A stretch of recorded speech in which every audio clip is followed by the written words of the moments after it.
À seulement quelques jours de la Coupe du Monde de football, il y avait un petit air d'Afrique du Sud du côté de la rue des Sablières. En effet, afin de terminer la saison footballistique sur une note festive, Frédéric Van Damme et Antonio Delfino avaient décidé de mettre sur pied la Funny World Cup, un tournoi foot pas vraiment comme les autres. Au départ, une semaine avant la Coupe du Monde, tout le monde un peu s'arrêtait le football.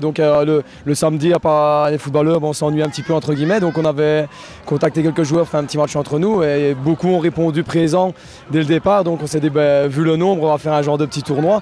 Et c'est comme ça que l'idée est partie au départ.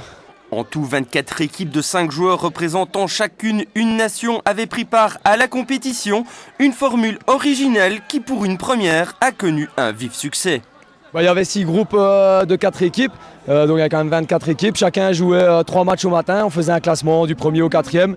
Et puis en fonction d'où on était classé, on jouait de la première place jusqu'à la 24e, avec les finales qui vont jouer un peu plus tard, avec quand même des bonnes équipes. Il y en a qui sont venus quand même avec des très bons joueurs, donc où il y a quand même un peu de spectacle aussi, c'était le but.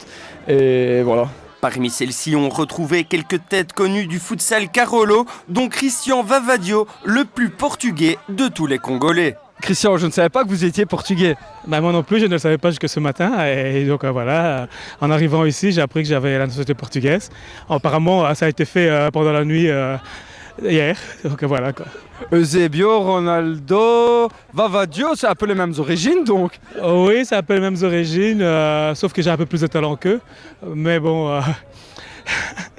Non, en fait, on est venu s'amuser un peu, la saison est terminée, donc on relâche un peu avant de préparer la saison prochaine, quoi. On est venu avec 2-3 joueurs, le kiné, et voilà, on a fait une équipe d'amis, quoi.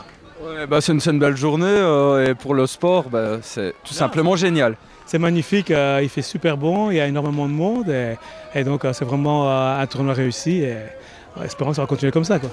Comme son nom l'indique, la Funny World Cup se voulait avant tout amusante et conviviale, d'autant plus que le soleil était de la partie, ce qui n'a gâché le plaisir d'aucun. Ouais, voilà, c'est ça, Funny, c'est pour ça qu'on a cherché un petit peu le nom et puis on s'est dit, voilà, c'est le fair play, l'amusement, on se connaît tous, soit on joue l'un contre l'autre pendant l'année, où il y a un peu plus de tension parce que c'est le championnat, et c'était l'occasion, une journée de tous rigoler ensemble, et c'est ce qu'on a fait aujourd'hui, voilà. Pas mal de joueurs de P1 et de P2 sont présents aujourd'hui. Ouais, P1, P2, des équipes nationales, des divisions nationales aussi, et une équipe de première division en salle, donc ça joue bien au football aussi, oui.